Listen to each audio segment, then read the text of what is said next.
Hello. Well, nobody's here yet, but hello. So yes, today is Monday. My nose feels strange. Sorry, I blew it before I started. Feels a bit weird. I had a risotto, so then I may have a bit of stray rice, which you didn't really need to know. But yeah. So as stated, as reminded a couple of times, um, had the family meal last night. By the time I got home, I was pretty tired. I mean, I'm not. I mean, tired enough that I was tired, and I had a bit of vodka before dinner. That was nice. Um, but even if I hadn't been so tired, by the time I would have seen the episode and then done the review, we're getting well past, after getting in, settled down, cup of tea, whatever. We would have been looking well into midnight, and I have to get up at 5. So yeah, I've done it today. I've done it today. A little bit later than I intended. It is, well, it's 8:45, which is definitely later than I wanted. But yeah, uh, it takes you away. It was good.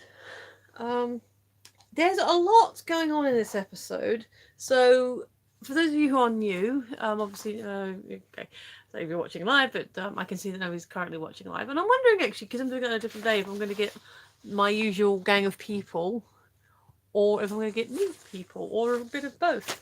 All are welcome.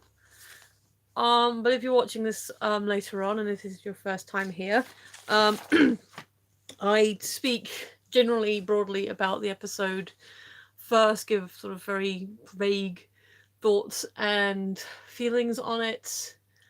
Try to avoid specifics outside of music, cinematography, acting, stuff like that. It could be broadly specific about, oh, it looked pretty and this person did a really good job and the music was nice.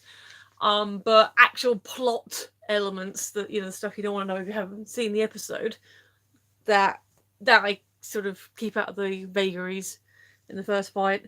And then after a little while I get bored of doing that and I go, spoilers, and then we keep a sign over here. Held up my glamorous assistant Forks, and yes, I will frame a show, but do that now. We'll work out the framing later, and then yes. So then we get into spoilers and talk more specifically.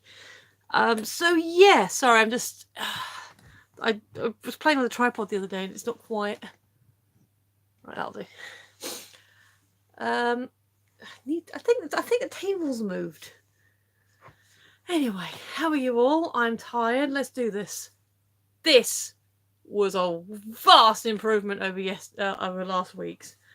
I know apparently some people didn't mind the Witchfinders. A couple of reviews that I have watched, and even talking to my mum, said like, oh, they like this and stuff with King James. But to everyone else's credit, they all kind of agreed that it was the last 5 minutes where it fell down. I would say this whole episode overall is much, much better. Um, I enjoyed it more. There was a lot more going on. And it my biggest now, and this is a common thing with quite a few episodes. I was recently rewatching watching someone talking about Bad Wolf, the season 1 penultimate episode. Sorry. In which they were saying about how all the quiz show and reality TV stuff wasn't that interesting to them, certainly, and it kind of does date the episode, but the last 5 minutes was amazing. This is kind of Witchfinders got the opposite problem, but yeah, this doesn't. That is a problem for some people where you've got nothing at the beginning and then a big turnaround at the end, which can or can't work, or you have a lot of build up and then a very flat ending. This episode, it takes you away, was quite consistent the whole way through, and without getting too deep into the spoilers, because obviously there's a separate zone for that, it it isn't the story that you think you're getting. It actually becomes a different story. And even when it becomes a different story, it's not the story you think it's becoming. It's very bizarre, and there's a lot happening in it. So, yeah, let's get to the broad strokes before we get to the specifics. Again, Bradley Walsh is killing it. Well, I actually thought he was going to bust out the tears this week. I almost did. So yeah, he had a brilliant turn again this week. Everyone else was solid. Tosin Cole is again very good with Ryan as Ryan. Yeah, it's a little underserved, but again, that's not Mandip's fault. She's doing a fantastic job as well, and Jodie as always is adorable. We have actually it's a very limited cast. Very limited cast. I was about to say there's like only 2, 3.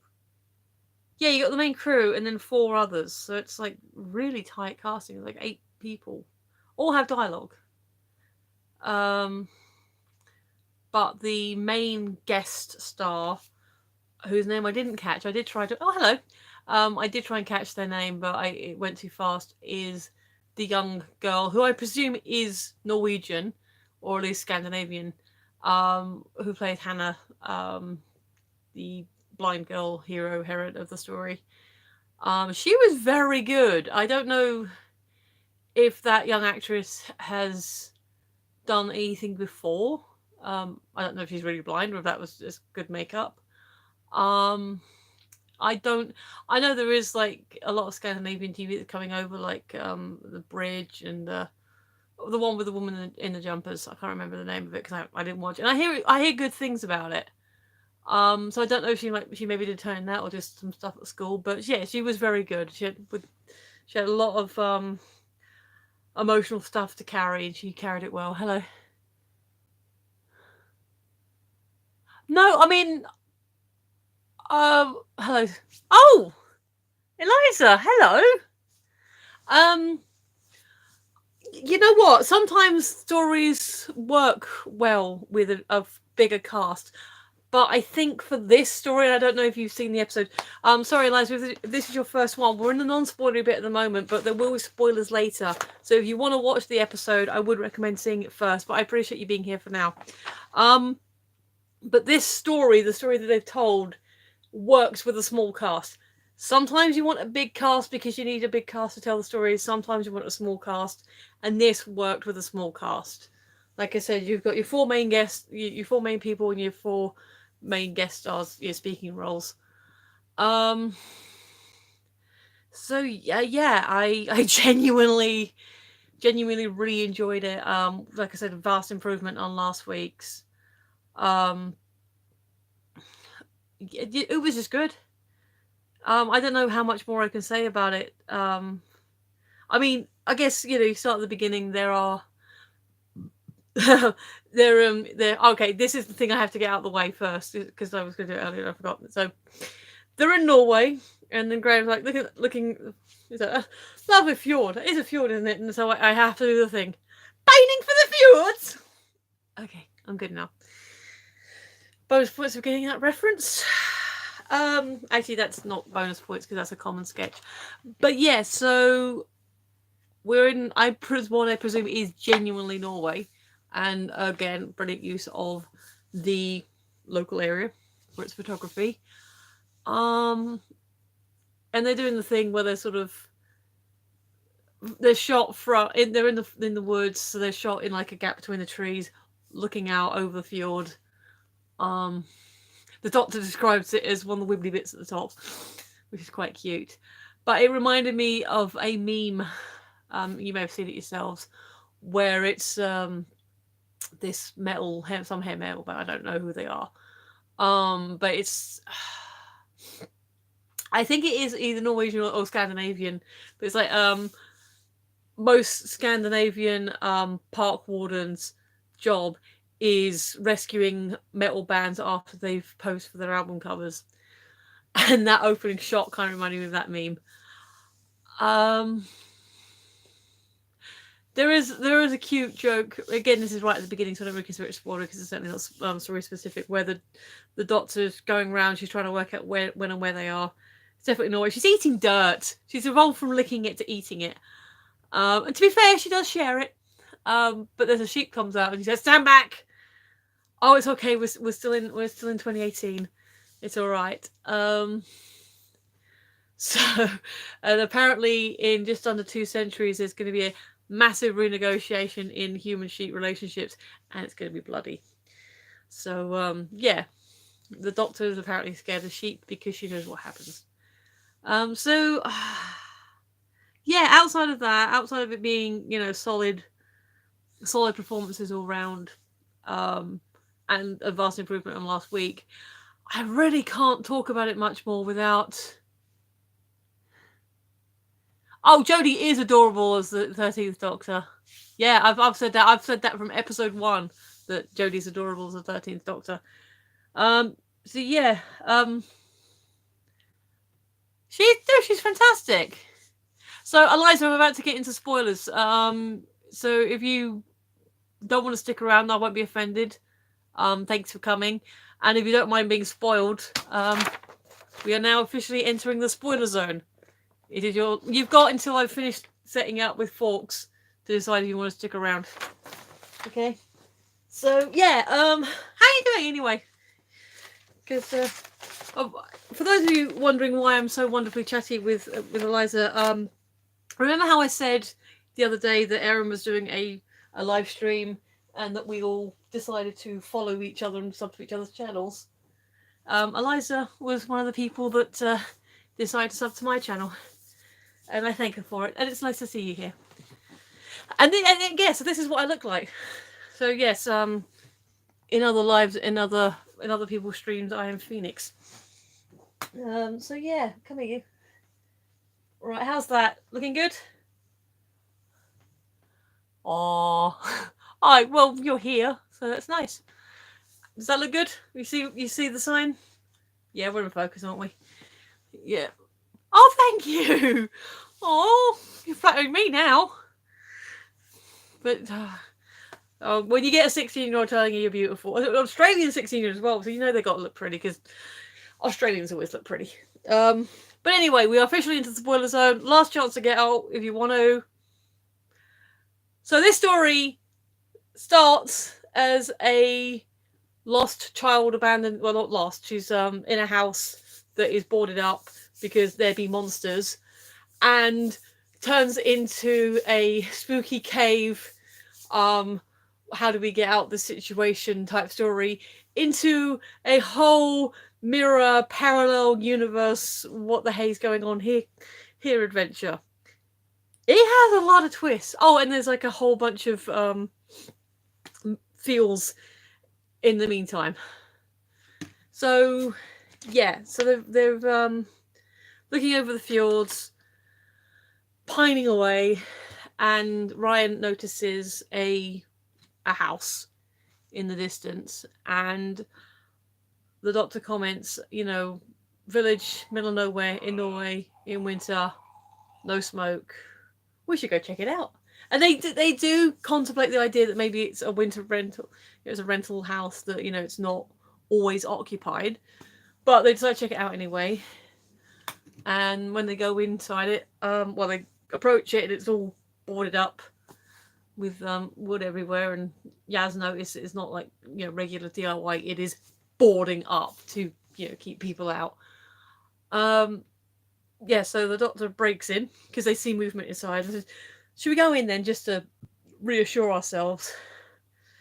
And she breaks the 3 locks that are in there, and that's where they find Hannah. I don't know how old she actually is. I would say somewhere between 13 and 16. She's definitely still kind of childlike, but she's grown up enough that she can take care of herself a little bit.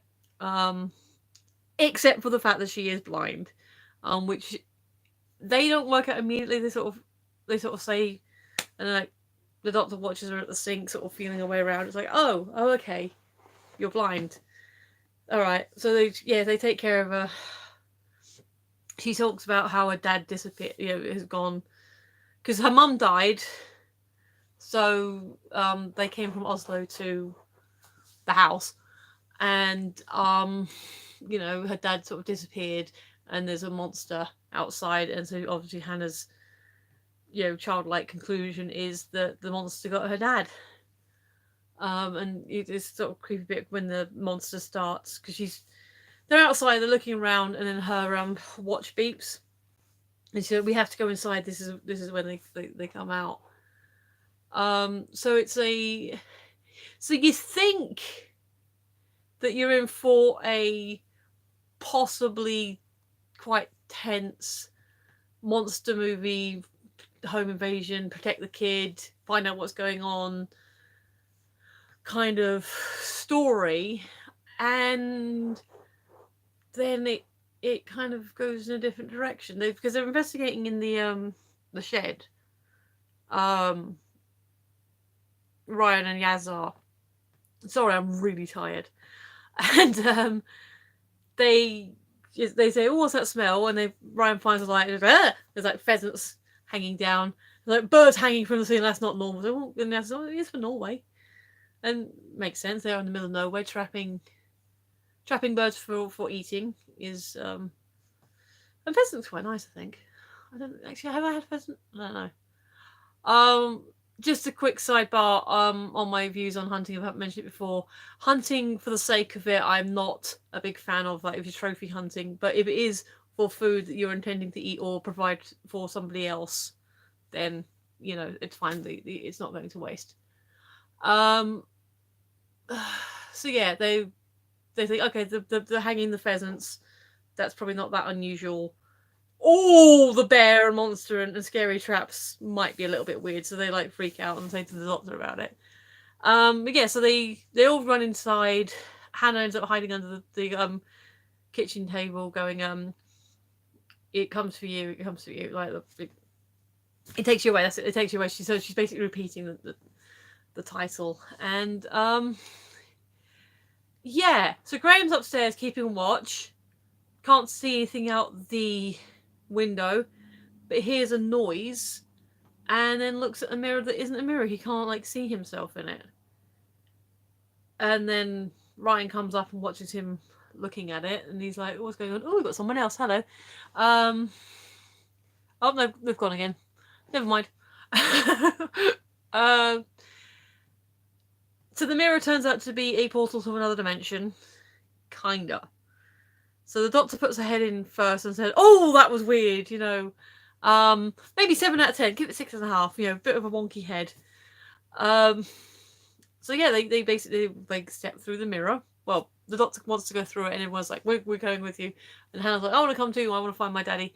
And they're like, "No, you can't. We cannot let you through. It's it's not right. We will keep you safe. Ryan will stay with you." Ryan and Hannah had a bit of a thing earlier, because Ryan said about, Dad's leave, because Ryan's dad left him, and he thinks that happens. And she's like, "No, my dad wouldn't abandon me." So the doctor, you see the doctor grabs some chalk and starts writing on the ceiling, and she says, "This is a map for all the vulnerable places in the house. Double check these areas first." What she's written is, "Assume Dad's dead, take care of her, make sure she stays safe." So she's basically writing a message and lying to the blind kid, which, it's understandable, but still. Although, to be fair, Hannah is smart and she eventually works it out. So anyway, they step into caves, dark, manky caves. The doctor tries to do the whole string thing so they don't get lost. And they meet... I didn't catch his full name, but he's basically Ribbons, who's like this demon-like being who lives here. And he tries to take the doctor's sonic for information, as in exchange for his light and information. So he's creepy. Good makeup effect, though. And as it turns out, because he does have these light glowing lantern ball things which do light up the area. So he says, "I'll take you. I'll show you the way. I'll give you the information about Eric, Hannah's dad." And yeah, There's these flesh-eating moths through the cave. That's fun. That's a good effect. Big buggers. Big buggers. They don't trust him, but they follow him anyway.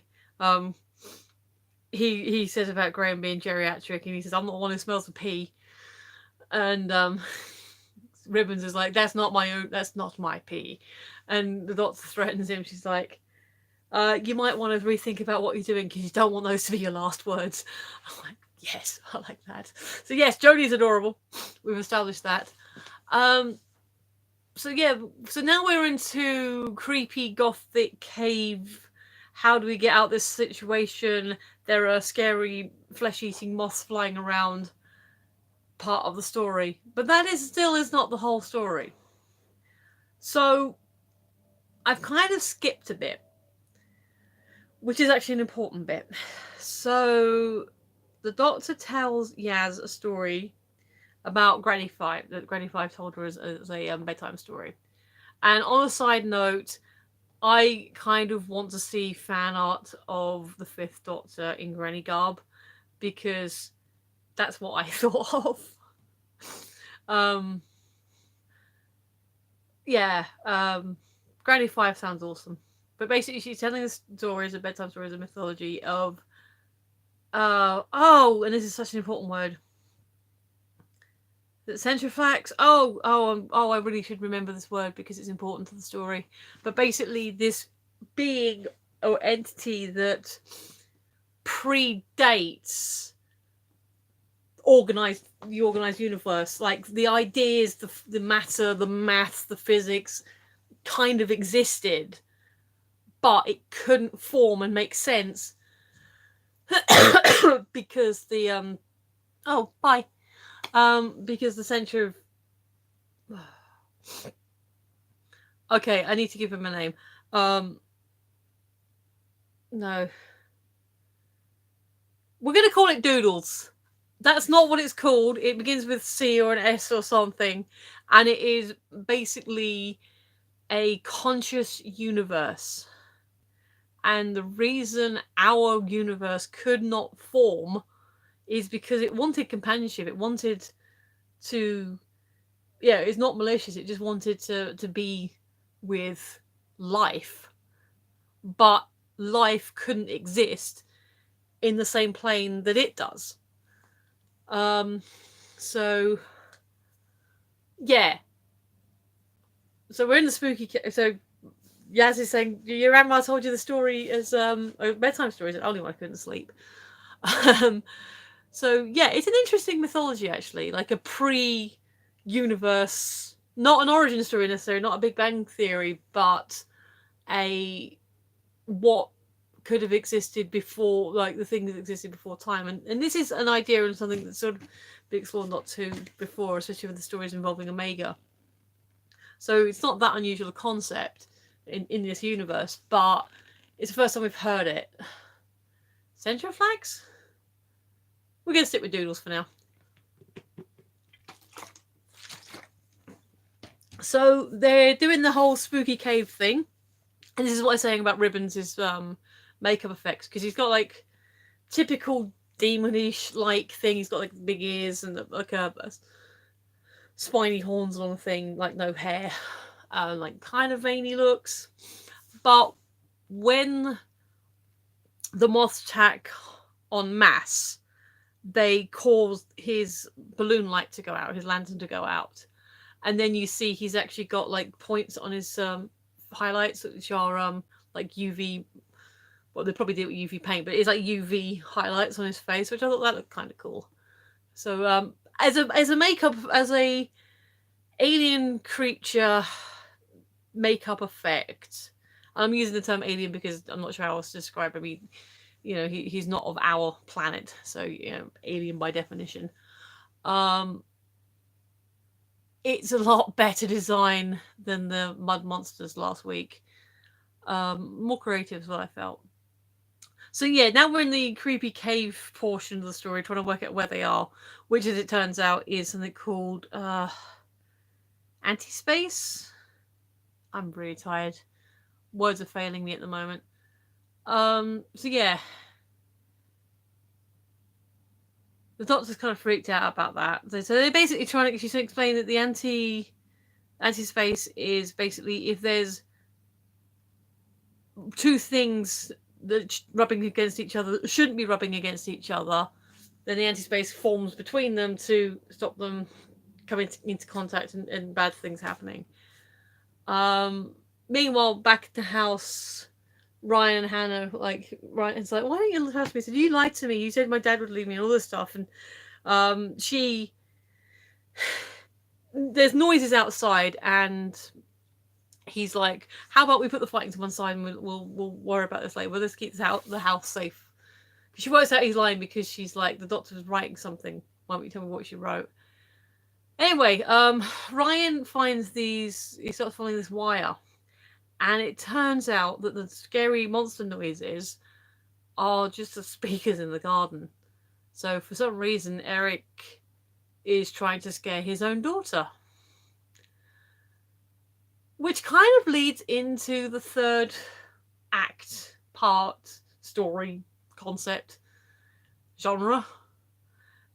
In this episode, which is the Ribbons is attacked by the moths. The Doctor gets her Sonic back. They manage to run to safety. So jump through the mirror again, through the portal, and it turns out they're not in there. Well, because she has like, when did they rearrange the furniture? It's like, no, they're not. They're in a mirrorverse. So they go exploring the house. They confront Eric, who's just there, and it is our Eric. It's the Eric from this universe. This the normal non-mirrored verse, and he has a Slayer t-shirt on, and he's actually got Slayer written backwards on his t-shirt, so you can tell it's a mirrorverse. And it turns out his wife is not dead in this mirrorverse, and she doesn't understand how or why. She remembers dying. She knows she's dead, but she's there, and obviously she can't come back. So basically, Eric has been boarding up the house, making Hannah be scared so she doesn't go anywhere, and then bugging off for days at a time to see Mirror Wife. And Graham's like, I'm going to hit him. And Gaz is like, no, you're not, because I'm going to hit him. And the Doctor's like, nobody's hitting anybody. But yeah, basically, Eric has not been being Dad of the Year. He's not, his daughter needs him, and he's off with Mirror Wife. And so the Doctor's like, okay, look, you're being a shitty dad. Well, in so many words. We got to go. Hannah needs you. And then his wife, forgot her name. I think Steffi or something. We'll call her Steffi. Is like, well, don't you want to meet your other friend? I said, who? The other lady that came through, turned up when you arrived. So they go through and show you go outside. There's a figure behind. It is significant it's a she, because obviously Ryan's on the other side. All the women in Team TARDIS are on this side of the mirror, and the figure's singing quietly to themselves, to herself, and she's like, huh, it's Grace. And yeah, so she's like, Graham's obviously but you can't be, you're dead. And she's like, I know, my love, I know I'm dead, but I'm here, and I don't quite understand. So this is where Bradley Walsh gets MVP again, because holy crap balls, the conversation he and Grace have is just heartbreaking. He's like, well, if you're really Grace, tell me about this this necklace. It's this little froggy necklace that's kind of cute. She's like, you bought me this 2 years ago for Christmas, because I like frogs. And Ryan also bought me a frog necklace because you two are rubbish and don't coordinate. But apparently the one from Ryan was different, so that's okay, because she liked frogs. And so he's like, you're wearing it because you're stoppy and I'm gone and you want to keep me with you, and that's fine. So yeah, it's really heartbreaking, because at the beginning of the episode, Graham's saying about, me and to more specifically to Ryan, that me and Nan were thinking about coming to Norway. So, well, why didn't you? Didn't get around to it. And it's one of those things that, had Gracie not died that night, maybe they would have done. I mean, if Gracie hadn't died that night, the Doctor might have invited her along as well. So yeah, there's this. It's really hard to describe it, but it's definitely one of those moments you should watch. It's really sweet, really tender, and Graham's trying to come to terms with this because he knows she's dead. He knows that he can't have her back. He's already heard that Steffi can't come back through the mirrors. There's no way that Grace would be able to.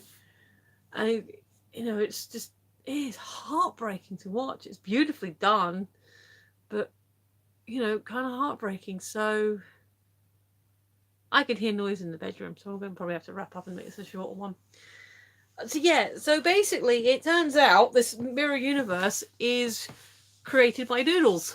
The conscious universe being who just wants to be with people, because the doctor's like, I don't understand what you're getting from us, what do you want? And she sees Graham and Grace holding hands. It's like, oh, of course, companionship. Anyway, so through Hannah knocking Ryan out and jumping through the mirror herself and following the doctor's string, which Ribbons cut earlier, which is why they got lost, she ends up in the Mirrorverse. Because they're being chased by the moths. She and Ryan were being chased by the moths, and obviously Ryan was trying to protect her. And so he sort of said, "There's the portal, run for it, I'll distract them." So she jumps through, and she immediately realizes Steffi, because like she hears Eric first, and like, he's like, "Oh, I'm your dad." I'm like, fine. Oh, she's hugging Dad. He's like, "Oh, I have a surprise for you." And then like, "It's me, it's your mum." And she's like, "You're not my mum. You're not real. You're not." So she completely rejects her almost out of hand. And the doctor's like, "See, you need to understand." She's like, "Oh, right." So Doodles is basically trying to keep them there by giving them what they want, i.e., their lost wives. And after some back and forth, some exchange, and like Steffi kind of because Hannah is rejecting Steffi ends up pushing her through like with this energy beam, so she ends up falling back through the mirror. I think Yaz goes next. She sort of says something about you're not wanted, you're not right. So she pushes her away, and she tries to get Graham to come back and say, "Look, you can't do this. They've shown you the way. They've shown you how to do this." And he's like, "I can't. I know what you're asking, but I can't do it." And basically, he ends up rejecting her because Mirror Grace is like, "Oh, Ryan's is a brave lad. He'll be fine. He'll be safe." And like, no, Grace would never have left Ryan in danger. He was like, we should go get him. And Grace was wonderful and brave and would have been the first in line to charge through. So Graham gets pushed through, so we've basically got the Doctor and Eric left, because with just Eric, Doodles was able to maintain the universe. With everyone, it started to destabilise. So the Doctor offers herself, because, her life, her experiences, her lives, all the worlds and planets she's seen, she offers to give them to Doodles freely. So Eric gets pushed back through the mirror portal, and it all goes wibbly wobbly. All comes bright, and then the Doctor's walking through this like bright triangle tunnel, and then she sees this like thing sat on a chair. She's like, "Wait, Doodles, the living conscious, like living universe conscious, conscious universe, is a frog that speaks like Grace." It's like, I can be any form I wish to take. This form pleases me. It meant a lot to her. So it took Grace's memories. It knows who she is and decides to be a talking frog. And the puppet probably wasn't one of the best, but for the budget they had, and you know what? It's an alien frog. It's a living, a conscious universe manifest as a frog. So you know what? It can be oversized and it can be a little bit not quite right, because it's a talking frog created by a conscious universe.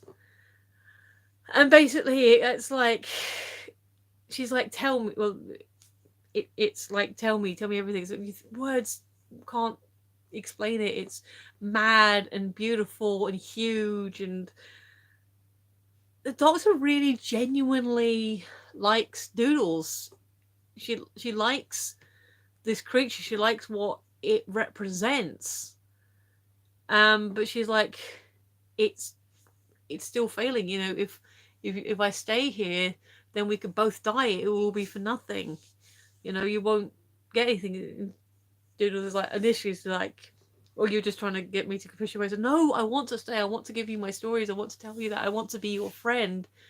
But if I stay, we both die. And so Doodles pushes her away as well.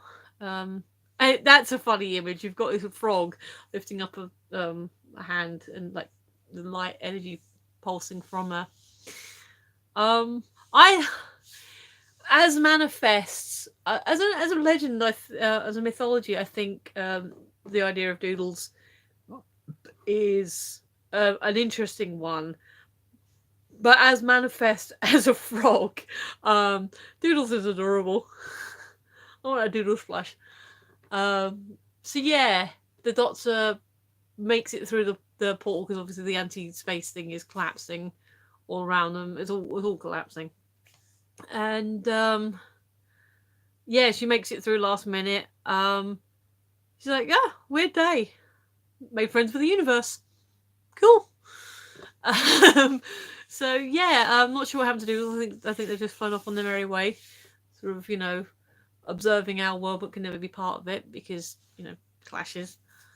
So yeah, basically the anti-realm built up between the two mirrors to stop them from clashing, basically to stop disaster happening. So yeah, they're all kind of reunited. Eric and Hannah are sort of sitting reconnecting because Hannah says we have to go home. We you've been sick since Mum died.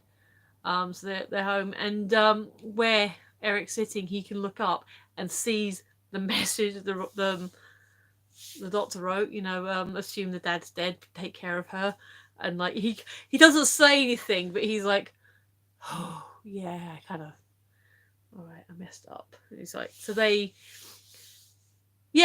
we get to the epilogue. Eric says he's going to take Hannah back to Oslo and the city and Wi-Fi and friends. They basically say their goodbyes. Graham's sort of pondering and looking out on the water, sort of having a moment. And he and Ryan get a sort of nice little moment at the end where they're talking about it. And Ryan said, "Oh yeah, they said you saw Nan and all this stuff," and they're having a little moment. And he's right, come on then, Granddad. And he's like, "What do you call me?" He says, "What? You're getting deaf in your old age? Come on." And it's kind of a sweet moment because the way he says it and the way he does the shoulder nudge could be a jocular way of, like, oh, come on then, geezer, come on, you old fart, the sort of thing you'd call someone in jest. But Graham is, Ryan's granddad. So whether or not that was just a kind of partly jocular moment, in the moment, or if it's something that is going to sort of carry forward to the next episode, which there is only one more episode of this run. I don't know. Next episode looks interesting. It looks like a Warzone episode. But yeah, so in conclusion, way, way better. Very interesting story and structure. It is a shorter one, but I realise partly I need to wrap up quickly anyway because himself will be getting up soon to get ready for work. But also, without people here to talk to, it's a bit lonely. But it means I'm getting less distracted by the chat. And that's, it swings and rounds. I like having the chat. I like having people to talk to. But, less distractions.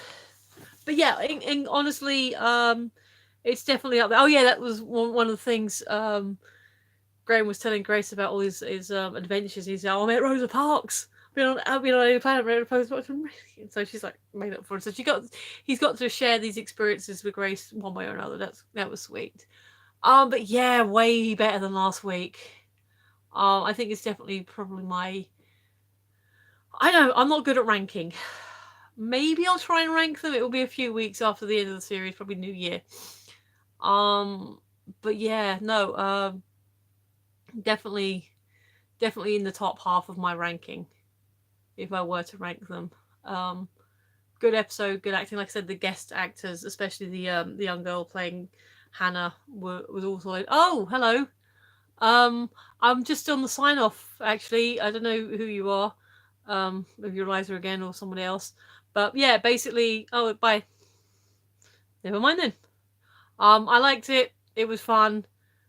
Good. There were some good jokes. It was a lot of heart, a lot of feels. I'm really tired now. I need a cup of tea. But yes, so next week will be on Sunday as usual. So hopefully I have my normal gang of people come along and watch this with me. And it'll be the finale. It'll be the final episode of the season. So looking forward to that. So yeah, if you have been, thanks for watching. I completely appreciate you. And especially Eliza, I appreciated you popping in to say hello. That was very sweet. Yeah, if you made it all the way to this end and on the upload, thank you. You're awesome. And yeah, I'm tired. I've been Michelle. You've been listening, and I will see you next week. Bye.